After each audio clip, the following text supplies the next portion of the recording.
The lace bind off is a very simple way to get a very stretchy edging. In fact, whenever I do the lace bind off, I have to remind myself not to make the bind off stitches loose. I often sort of naturally loosen up because I know when binding off that looseness is good. So when I'm doing a standard bind off, I'm always thinking to myself, oh, remember, keep things loose, keep things easy. Whereas if I do that with the lace bind off, I actually end up with an edge that will buckle. So don't be thinking too much about going extra easy and extra loose, and don't go up a needle size unless you've tried this and you know that that is absolutely the right way to go. This bind off just creates a looser, stretchier edge.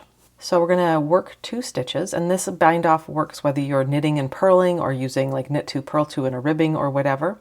Just like a regular bind off, we've got 2 stitches on our right needle tip, but rather than hopping one up and over, what we're actually going to do is we're going to insert our left needle tip through both.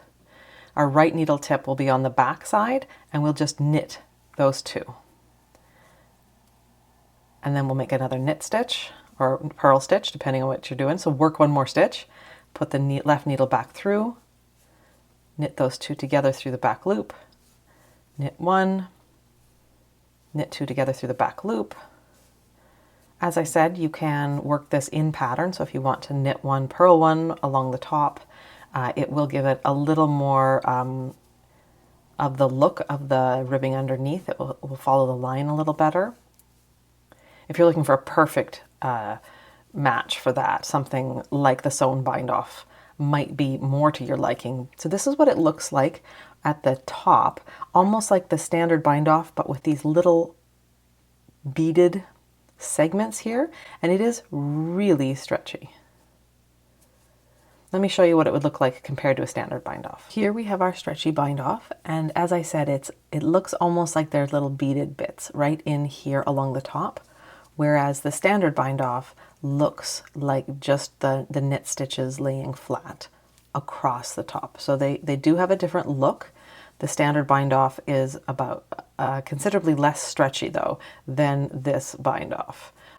It will be as stretchy as the fabric underneath or slightly less. Again, I didn't work this at all loosely.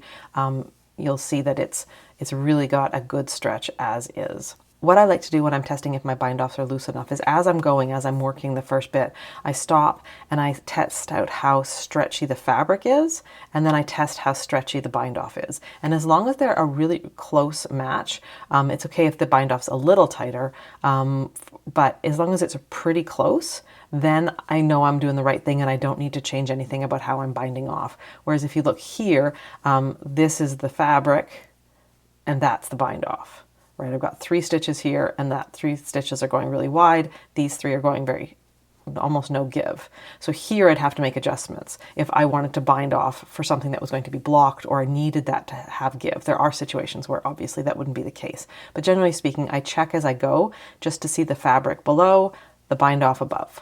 And the lace bind off is a really simple way to get a great stretchy edge.